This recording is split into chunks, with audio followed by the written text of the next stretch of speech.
नमस्कार, संसद टीवी में आपका स्वागत है। मैं हूं प्रतिबिंब शर्मा और आप देख रहे हैं संसद में आज। संसद के बजट सत्र के दूसरे चरण का ये अंतिम सप्ताह है। आइए जानते हैं संसद के दोनों सदनों में आज सूचीबद्ध विधायी कार्यों के बारे में। सबसे पहले चर्चा लोकसभा के तय एजेंडे की। त्रिभुवन सहकारी विश्वविद्यालय विधेयक 2025 के बारे में महासचिव राज्यसभा से प्राप्त संदेश सदन को बताने वाले हैं। वित्त मंत्री निर्मला सीतारमण बैंक कार्य विधियां संशोधन विधेयक 2024 में राज्यसभा द्वारा किए गए संशोधनों पर सहमति के लिए विचार और पारित किए जाने का प्रस्ताव करेंगी। बता दें कि ये विधेयक 3 दिसंबर 2024 को राज्यसभा को विचार के लिए भेजा गया था। राज्यसभा में 26 मार्च 2025 को इस पर चर्चा हुई और संशोधनों के साथ इसे पुनः लोकसभा में भेज दिया गया, जिस पर आज चर्चा होनी है। लोकसभा के एजेंडे में आज विचार तथा पारित किए जाने के लिए वक्फ संशोधन विधेयक 2025 और मुसलमान वक्फ निरसन विधेयक 2024 शामिल है। ये दोनों बिल एक साथ लिए जाएंगे। अल्पसंख्यक कार्य मंत्री किरेन रिजिजू प्रस्ताव करेंगे कि इन दोनों बिलों पर विचार किया जाए और इसे पारित किया जाए। गृहमंत्री अमित शाह मणिपुर में संविधान के अनुच्छेद 356(1) के अंतर्गत राष्ट्रपति द्वारा 13 फरवरी 2025 को जारी की गई घोषणा के अनुमोदन का संकल्प पेश करेंगे। राज्यसभा की बात की जाए तो आज वाणिज्य और उद्योग मंत्री पीयूष गोयल लोकसभा द्वारा संशोधनों के साथ लौटाए गए बॉयलर विधेयक 2024 पर विचार और लोकसभा के संशोधनों पर सहमति के लिए सदन में प्रस्ताव करेंगे। बता दें कि ये विधेयक राज्यसभा द्वारा 4 दिसंबर 2024 को पारित किया गया था और सहमति के लिए लोकसभा भेजा गया था। लोकसभा ने 25 मार्च 2025 को इसे संशोधनों के साथ पारित किया। गृहमंत्री अमित शाह प्रस्ताव करेंगे कि लोकसभा से पारित रूप से आप्रवास और विदेशियों विषयक विधेयक 2025 पर विचार किया जाए और उसे पारित किया जाए।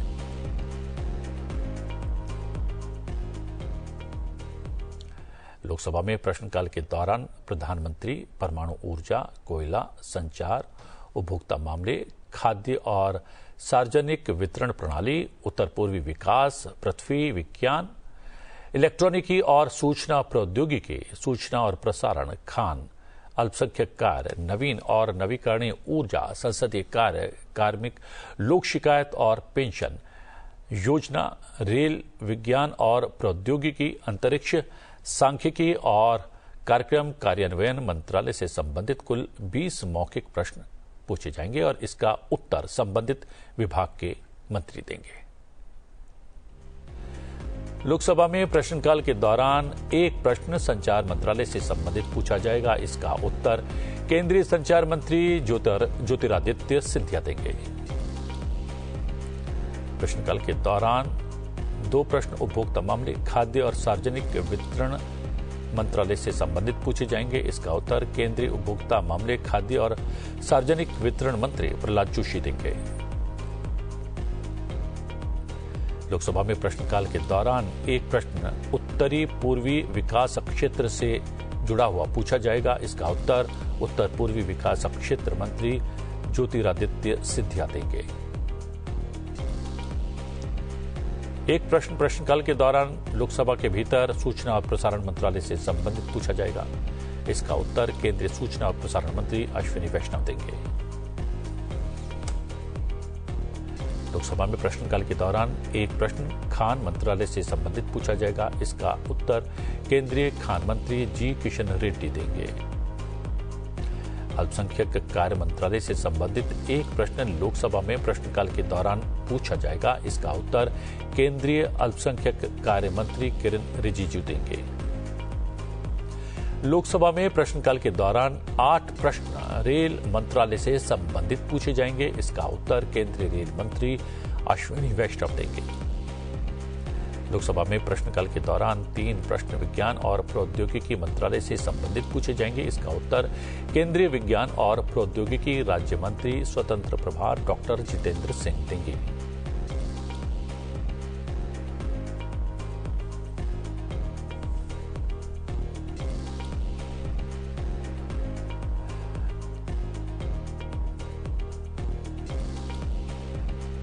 लोकसभा में प्रश्नकाल के दौरान एक प्रश्न सांख्यिकी और कार्यक्रम कार्यान्वयन मंत्रालय से संबंधित पूछा जाएगा। इसका उत्तर केंद्रीय सांख्यिकी और कार्यक्रम कार्यान्वयन मंत्री स्वतंत्र प्रभार राव इंद्रजीत सिंह देंगे।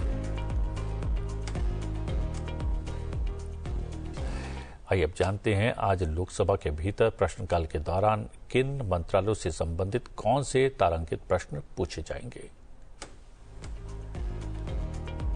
तरांग उदलगुड़ी असम से भारतीय जनता पार्टी के सांसद दिलीप शाइकिया उत्तर पूर्वी क्षेत्र विकास मंत्री से प्रश्न करेंगे कि वित्त वर्ष 2024-25 से फरवरी 2025 तक मंत्रालय द्वारा पूर्वोत्तर क्षेत्र के लिए अनुमोदित परियोजनाओं की संख्या कितनी है तथा उक्त अवधि के दौरान स्वीकृत परियोजनाओं की कुल लागत कितनी है। और उत्तर पूर्व विशेष अवसंरचना विकास योजना सड़क अवसंरचना के अलावा NESIDS OTRI के अंतर्गत शामिल परियोजनाओं का हिस्सा कितना है तथा उक्त परियोजनाओं के पूरा होने की समय सीमा क्या है। जामनगर गुजरात से भारतीय जनता पार्टी के सांसद पूनम बेन माडम रेल मंत्री से यात्रियों की सुरक्षा से जुड़ा हुआ प्रश्न करेंगी और जानना चाहेंगे कि क्या सरकार के पास यात्री सुरक्षा को बनाए रखने और सुधारने के लिए कोई दीर्घकालिक रणनीति है। यदि है तो तत्संबंधी ब्यौरा क्या है। क्या सरकार ने रेलवे स्टेशन पर असुरक्षित बच्चों और अकेले यात्रा करने वाली महिलाओं की सुरक्षा सुनिश्चित करने के लिए उपाय लागू किए हैं। यदि हाँ तो तत्संबंधी ब्यौरा क्या है। जूनागढ़ गुजरात से भारतीय जनता पार्टी के सांसद राजेश भाई नारायण भाई चूड़ासमा रेल मंत्री से जानना चाहेंगे कि देश में अब तक संचालित वंदे भारत एक्सप्रेस ट्रेनों की संख्या का राज्य संघ राज्य क्षेत्रवार ब्यौरा क्या है और देश में विशेष रूप से गुजरात सहित राज्य संघ राज्य क्षेत्रवार प्रस्तावित वंदे भारत एक्सप्रेस ट्रेन की संख्या और शुरू होने वाली संबंधित रेलगाड़ियों की संख्या का ब्यौरा क्या है। जमुई बिहार से लोक जनशक्ति पार्टी रामविलास के सांसद अरुण भारती रेल मंत्री से सवाल करेंगे कि चालू वित्त वर्ष के दौरान सुरक्षा और गति बढ़ाने के लिए रेलवे द्वारा शुरू की गई क्षमता वृद्धि परियोजनाओं का ब्यौरा क्या है। इन परियोजनाओं के लिए कितना बजट आवंटित किया गया है और अब तक कितनी प्रतिशत धनराशि का उपयोग किया गया है और विकसित भारत विजन के तहत अत्याधुनिक परियोजनाओं के कार्यान्वयन में कितनी प्रगति हुई है। चित्रदुर्ग कर्नाटक से भारतीय जनता पार्टी के सांसद गोविंद मकथप्पा कारजोल विज्ञान एवं प्रौद्योगिकी मंत्री से पूछेंगे कि क्या सरकार को विज्ञान एवं प्रौद्योगिकी विभाग परियोजना के तहत भूस्थानिक प्रौद्योगिकी का उपयोग करके पश्चिमी घाट के जल संकटग्रस्त क्षेत्रों में स्प्रिंग शेड प्रबंधन और पारिस्थितिकी जल विज्ञान प्रक्रियाओं को मानव कल्याण से जोड़ने के संबंध में कोई अनुरोध प्राप्त हुआ है। यदि हुआ है तो तत्संबंधी ब्यौरा क्या है। क्या सरकार ने उपयुक्त परियोजना पर कोई पहल की है। यदि की है तो तत्संबंधी ब्यौरा क्या है और इस परियोजना को क्रियान्वित करने के लिए सरकार द्वारा उठाए गए कदमों का ब्यौरा क्या है। वाल्मीकि नगर बिहार से जनता दल यूनाइटेड के सांसद सुनील कुमार उपभोक्ता मामले खाद्य एवं सार्वजनिक वितरण मंत्री से प्रश्न करेंगे कि क्या सरकार का देश भर में सार्वजनिक वितरण प्रणाली के डीलरों को मानदेय प्रदान करने का कोई विचार है। यदि है तो तत्संबंधी ब्यौरा क्या है तथा उक्त योजना कब तक लागू होने की संभावना है और यदि नहीं तो क्या सरकार डीलरों द्वारा अर्जित कमीशन में एक रूपता सुनिश्चित करने के लिए उक्त डीलरों की वित्तीय स्थिति पर विचार करते हुए कम से कम एक राष्ट्र एक आयोग योजना लागू करने का विचार रखती है। यदि हाँ तो तत्संबंधी ब्यौरा क्या है। एलुरु आंध्र प्रदेश से तेलुगु देशम पार्टी के सांसद पुट्टा महेश कुमार रेल मंत्री से पूछेंगे कि विशेष रूप से एलुरु जिले सहित आंध्र प्रदेश में प्रस्तावित निर्माणाधीन रेलवे परियोजनाओं का ब्यौरा क्या है और वर्तमान वर्तमान में उनकी स्थिति क्या है। विशेष रूप से एलुरु जिले सहित आंध्र प्रदेश में परियोजना वार आवंटित, स्वीकृत और उपयोग की गई कुल धनराशि का ब्यौरा किया है। खगड़िया बिहार से लोक जनशक्ति पार्टी रामविलास से सांसद राजेश वर्मा रेल मंत्री से पूछेंगे कि वित्तीय वर्ष 2024-25 के दौरान रेलवे द्वारा अर्जित कुल राजस्व का ब्यौरा क्या है। पिछले 3 वित्तीय वर्षों के दौरान अर्जित राजस्व का ब्यौरा क्या है। चालू वित्तीय वर्ष में रेलवे माल ढुलाई से अर्जित राजस्व का ब्यौरा क्या है और क्या सरकार रेलवे माल ढुलाई राजस्व बढ़ाने की योजना बना रही है। यदि हाँ तो तत्संबंधी ब्यौरा क्या है। नगर कुर्नूल तेलंगाना से बल्लू रवि संचार मंत्री से संचार साथी मोबाइल ऐप से संबंधित प्रश्न करेंगे और जानना चाहेंगे कि क्या सरकार ने देश भर में दूरसंचार कनेक्टिविटी और सुरक्षा बढ़ाने के लिए संचार साथी मोबाइल ऐप लॉन्च किया है।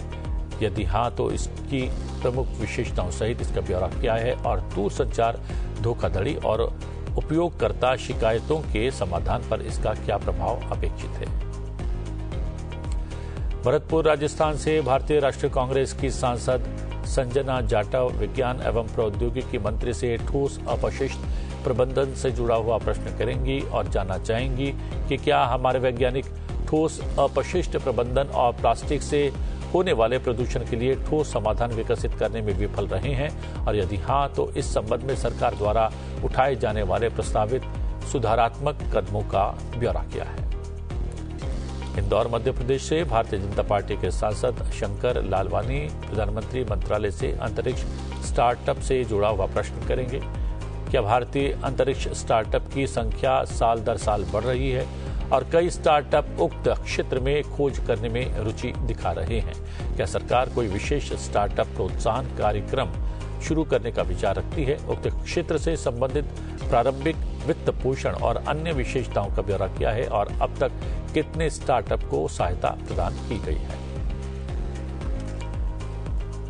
विलुपुरम तमिलनाडु से विदुतलाई चिरुथाईगल काची के सांसद डॉक्टर डी रवि कुमार सांख्यिकी और कार्यक्रम कार्यान्वयन मंत्री से प्रश्न करेंगे कि क्या सरकार को जमीनी हकीकत का आकलन करने के लिए तमिलनाडु के शहरी क्षेत्रों में विशेष रूप से गेटेड समुदायों में उच्च आय समूहों से डेटा एकत्रित करने में कठिनाइयों का सामना करना पड़ रहा है। यदि हाँ तो ऐसी विशिष्ट चुनौतियों का ब्यौरा क्या है। तमिलनाडु में डेटा संग्रह, अभ्यास या सर्वेक्षणों का ब्यौरा क्या है जो उच्च आय वाले परिवारों से जानकारी एकत्रित करने में कठिनाइयों के कारण प्रभावित हुए हैं। नरसारा ओपेट आंध्र प्रदेश से तेलुगु देशम पार्टी के सांसद लावू श्रीकृष्णा देवरायालू सूचना एवं प्रसारण मंत्री से राष्ट्रीय फिल्म विरासत मिशन से जुड़ा हुआ प्रश्न करेंगे और जानना चाहेंगे कि क्या सरकार ने आंध्र प्रदेश राज्य में निर्मित फिल्मों के परीक्षण, संरक्षण और डिजिटलीकरण की आवश्यकताओं का आकलन करने के लिए राष्ट्रीय फिल्म विरासत मिशन के तहत आंध्र प्रदेश में कोई हितधारक परामर्श किए हैं। यदि किए हैं तो ऐसे परामर्शों का ब्यौरा क्या है। पेडापल्ले तेलंगाना से भारतीय राष्ट्रीय कांग्रेस के सांसद वामसी कृष्णा गद्दाम रेल मंत्री से जानना चाहेंगे कि नई रेल लाइन बिछाने, दोहरीकरण और विद्युतीकरण के लिए विभिन्न राज्य सरकारों से प्राप्त और रेलवे के पिछले 5 वर्षों से लंबित रेलवे परियोजना प्रस्तावों का राज्य, संघ राज्य, क्षेत्रवार और परियोजनावार ब्यौरा किया है। अनुमोदित परियोजनाओं के कार्यान्वयन के लिए आवंटित धनराशि का राज्य और परियोजनावार ब्यौरा किया है। महासमुंद छत्तीसगढ़ से भारतीय जनता पार्टी की सांसद रूप कुमारी चौधरी खान मंत्री से सवाल करेंगी और जानना चाहेंगी कि क्या वित्तीय वर्ष 2024-25 से फरवरी 2025 तक पूरे देश में राष्ट्रीय खनिज अन्वेषण ट्रस्ट के तहत खनिज अन्वेषण परियोजनाओं के लिए कोई वित्तीय सहायता प्रदान की गई है। यदि की गई है तो छत्तीसगढ़ में जिन खनिज अन्वेषण परियोजनाओं को वित्तीय सहायता प्रदान की गई है उनके बटोरे सहित तत्संबंधी ब्यौरा क्या है। शिरडी महाराष्ट्र से शिवसेना के सांसद भाऊ साहेब राजाराम वाकचौरे रेल मंत्री से प्रश्न करेंगे कि क्या महाराष्ट्र में बेलापुर परली रेलवे लाइन का सर्वेक्षण ब्रिटिश काल में किया गया था तथा इसके निर्माण के लिए धनराशि का प्रावधान भी किया गया था? यदि हाँ, तो तत्संबंधी ब्यौरा क्या है तथा ब्रिटिश काल में उक्त निर्माण कार्य पर कितनी धनराशि व्यय की गई है? क्या उक्त रेलवे लाइन का सर्वेक्षण देश की आजादी के बाद किया गया है? यदि हाँ, तो तत्संबंधी ब्यौरा क्या है तथा उक्त रेलवे लाइन के निर्माण में देरी के क्या कारण हैं? राजकोट गुजरात से भारतीय जनता पार्टी के सांसद पुरुषोत्तम भाई रूपाला रेल मंत्री से प्रश्न करेंगे कि क्या रेलवे प्रत्येक रेलवे स्टेशन द्वारा अर्जित राजस्व के प्रवाह की निगरानी करता है? यदि हाँ, तो तत्संबंधी ब्यौरा क्या है? रेलवे द्वारा प्रत्येक रेलवे स्टेशन पर कार्य मॉडल को आधुनिक बनाने के लिए डिवीजन वार क्या कदम उठाए जा रहे हैं? क्या सरकार इस कार्य को विशेषज्ञ एजेंसियों को सौंपने की योजना बना रही है? यदि हाँ, तो तत्संबंधी ब्यौरा क्या है और यदि नहीं, तो इसके क्या कारण हैं? और क्या रेलवे प्रत्येक कर्मचारी के कार्यभार का नियमित रूप से आकलन कर रहा है? और यदि हाँ, तो तत्संबंधी ब्यौरा क्या है? आरा बिहार से भारतीय कम्युनिस्ट पार्टी मार्क्सवादी लेनिनवादी लिबरेशन के सांसद सुदामा प्रसाद अल्पसंख्यक कार्य मंत्री से जानना चाहेंगे कि अल्पसंख्यक छात्रों के लिए मौलाना आजाद राष्ट्रीय फेलोशिप, पोस्ट मैट्रिक फेलोशिप और पढ़ो परदेश योजना को बंद करने के क्या कारण हैं? पिछले 10 वर्षों के दौरान इन परियोजनाओं के लिए वर्षवार कितना बजट आवंटित किया गया और उपयोग किया गया? हिंदूपुर आंध्र प्रदेश से तेलुगु देशम पार्टी के सांसद बी.के. पार्थसारथी विज्ञान एवं प्रौद्योगिकी मंत्री से पूछेंगे कि अनुसंधान राष्ट्रीय शोध फाउंडेशन के लिए स्वीकृत धनराशि कितनी है तथा कितनी धनराशि का उपयोग किया गया है? क्या अनुसंधान राष्ट्रीय शोध फाउंडेशन के अंतर्गत शैक्षणिक विश्वविद्यालयों को अनुसंधान अनुदान प्रदान किया जा रहा है? यदि किया जा रहा है, तो उन शैक्षणिक विश्वविद्यालयों का राज्यवार ब्यौरा क्या है जिन्हें अनुसंधान के लिए धनराशि प्रदान की जा रही है? गोड्डा झारखंड से भारतीय जनता पार्टी के सांसद डॉक्टर निशिकांत दुबे उपभोक्ता मामले, खाद्य एवं सार्वजनिक वितरण मंत्री से जानना चाहेंगे कि उद्योगों और कार्यस्थलों में BIS प्रमाणित सुरक्षा उत्पादों को व्यापक रूप से अपनाना सुनिश्चित करने के लिए सरकार द्वारा उठाए जा रहे उपायों का ब्यौरा क्या है? श्रम सुरक्षा मानकों के बारे में जागरूकता बढ़ाने और उनके कार्यान्वयन में मानक मंथन पहल की भूमिका क्या है? और शासन सुरक्षा, गिरने से बचाव और अग्नि से सुरक्षा से जुड़े मानकों जिन पर नए तरीकों से विचार विमर्श किया गया है से व्यवस्थागत स्वास्थ्य और सुरक्षा में किस प्रकार वृद्धि होने की संभावना है?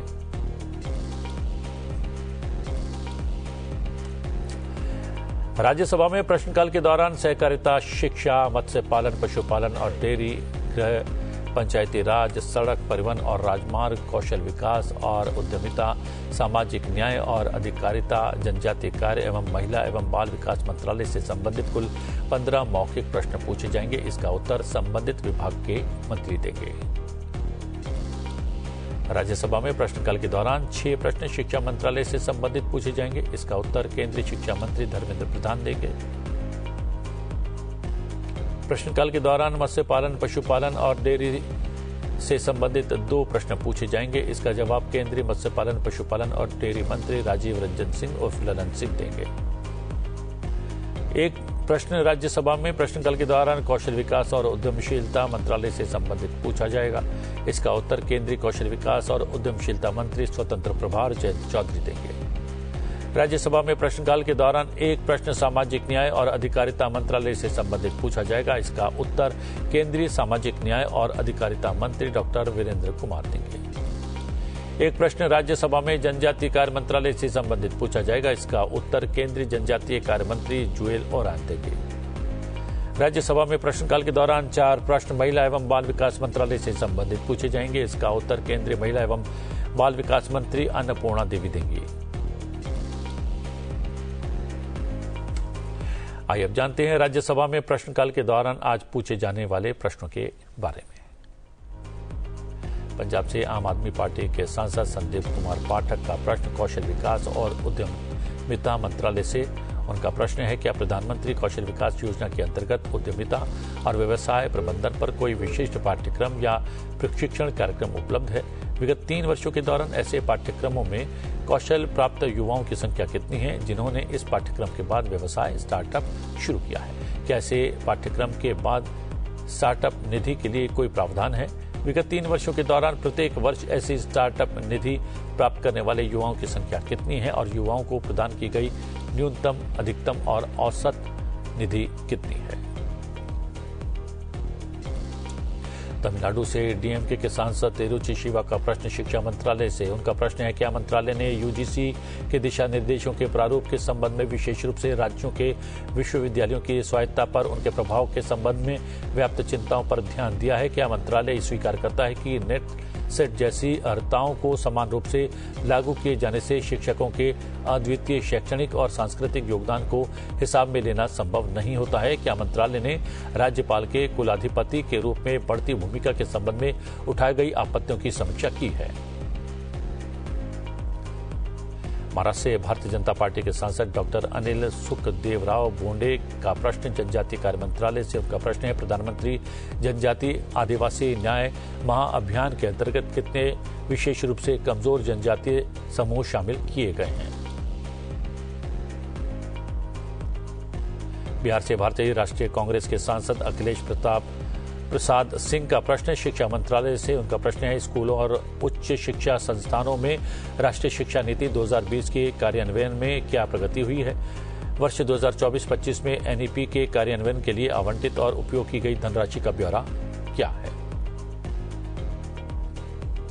नागालैंड से भारतीय जनता पार्टी के सांसद एस फोंगनॉन कोनिया का प्रश्न महिला एवं बाल विकास मंत्रालय से। उनका प्रश्न है, देश में कितने आंगनवाड़ी केंद्र को सक्षम आंगनवाड़ी में परिवर्तित करने की स्वीकृति दी गई है? फरवरी 2025 तक देश में कितने आंगनवाड़ी केंद्रों का स्तरोन्नयन किया गया है और इसके लिए किन किन क्षेत्र पर ध्यान केंद्रित किया गया है? तमिलनाडु से एआईएडीएम के सांसद सीवी शनमुगन का प्रश्न सामाजिक न्याय और अधिकारिता मंत्रालय से। उनका प्रश्न है, क्या ये सच है कि देश में नशा मुक्ति केंद्र कार्यरत हैं? इन केंद्रों का राज्यवार ब्यौरा क्या है? महाराष्ट्र से शिवसेना उद्धव बालासाहब ठाकरे गुट के सांसद संजय राउत का प्रश्न शिक्षा मंत्रालय से। उनका प्रश्न है कि सरकार ये सुनिश्चित करने के लिए क्या कदम उठा रही है कि विद्यालय और विश्वविद्यालय के पाठ्यक्रम अद्यतन और वैश्विक प्रवृत्तियों के लिए प्रासंगिक बने रहें? सरकार की सभी शैक्षणिक बोर्डों में छात्रों के लिए विषय चयन में अधिक लचीलापन किस प्रकार लाए जाने की योजना है? तमिलनाडु से एआईएडीएम के सांसद आर धर्मार का प्रश्न मत्स्य पालन, पशुपालन और डेयरी मंत्रालय से। प्रश्न है, किसान क्रेडिट कार्ड योजना की स्थिति क्या है? तमिलनाडु के विशेषकर उन गरीब मछुआरों को जो प्रतिभूति देने में अक्षम हैं, केसीसी योजना का लाभ प्राप्त करने में चुनौतियों का सामना करना पड़ रहा है। जो मछुआरे अपनी वित्तीय स्थितियों के कारण प्रतिभूति देने में सक्षम नहीं है, वो तमिलनाडु में इस योजना का लाभ उठा सकें, इसके लिए सरकार ने क्या कदम उठाए हैं? हिमाचल प्रदेश से भारतीय जनता पार्टी के सांसद डॉक्टर सिकंदर कुमार का प्रश्न मत्स्य पालन, पशुपालन और डेयरी मंत्रालय से। उनका प्रश्न है, क्या सरकार ने प्रधानमंत्री मत्स्य संपदा योजना के अंतर्गत मत्स्य पालन स्टार्टअप अथवा उद्यमिता को स्वीकृति प्रदान करती है? मत्स्य पालन और संबद्ध क्षेत्रों में प्रौद्योगिकी प्रगति को बढ़ावा देने के लिए संस्वीकृत निधि का ब्यौरा क्या है? बिहार से राष्ट्रीय जनता दल के सांसद एडी सिंह का प्रश्न महिला एवं बाल विकास मंत्रालय से। प्रश्न है, क्या राष्ट्रीय खाद्य सुरक्षा अधिनियम 2013 के अंतर्गत सभी गर्भवती महिला प्रति बच्चा 6,000 रुपए के मातृत्व लाभ की हकदार हैं? सरकार गर्भवती महिलाओं को ये लाभ किस प्रकार प्रदान कर रही है?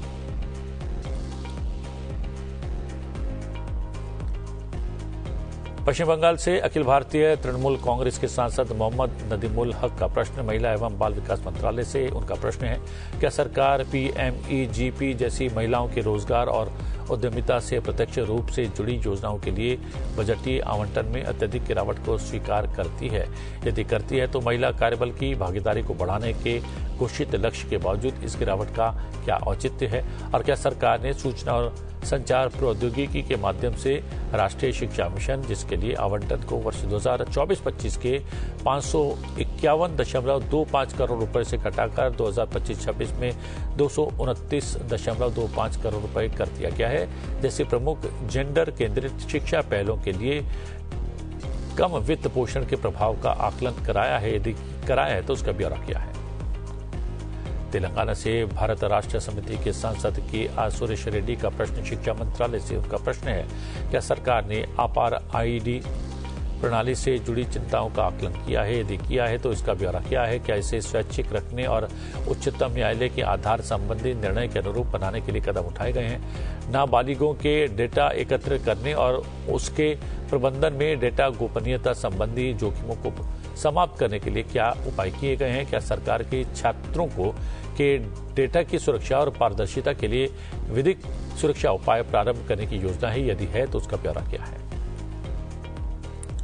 पश्चिम बंगाल से अखिल भारतीय तृणमूल कांग्रेस के सांसद डेरेक ओब्रायन का प्रश्न शिक्षा मंत्रालय से। उनका प्रश्न है, क्या यह सच है कि सार्वजनिक क्षेत्र के कुछ उपक्रम अपने यहां कार्यबल की भर्ती के लिए संस्थानों की NIRF रैंकिंग का उपयोग कर रहे हैं? यदि ऐसा है तो सरकार द्वारा भर्ती में NIRF रैंकिंग का उपयोग करने के लिए कोई अधिदेश सार्वजनिक क्षेत्र के उपक्रमों के साथ साझा किया गया है? यदि नहीं तो सार्वजनिक क्षेत्र के उपक्रमों द्वारा निम्न रैंक वाली संस्थाओं से स्थानक डिग्री हासिल करने वाले उम्मीदवारों को भर्ती प्रक्रिया से बाहर रखने के लिए NIRF रैंकिंग का उपयोग किए जाने का आधार क्या है? क्या सरकार सार्वजनिक क्षेत्र के उपक्रमों को संस्थाओं की NIRF रैंकिंग के आधार पर उम्मीदवारों को भर्ती प्रक्रिया से बाहर न करने के निर्देश जारी करने का इरादा रखती है? यदि हाँ तो उसका ब्यौरा क्या है? राजस्थान से भारतीय राष्ट्रीय कांग्रेस के सांसद मुकुल बालकृष्ण वासनिक का प्रश्न महिला एवं बाल विकास मंत्रालय से। उनका प्रश्न है कि देश में आंगनवाड़ी केंद्रों की कुल संख्या कितनी है और स्वयं के भवनों, किराए के परिसरों, पंचायत भवनों, सामुदायिक भवनों, स्कूल परिसरों और खुले स्थानों से संचालित होने वाले आंगनवाड़ी केंद्रों की राज्यवार संख्या कितनी है?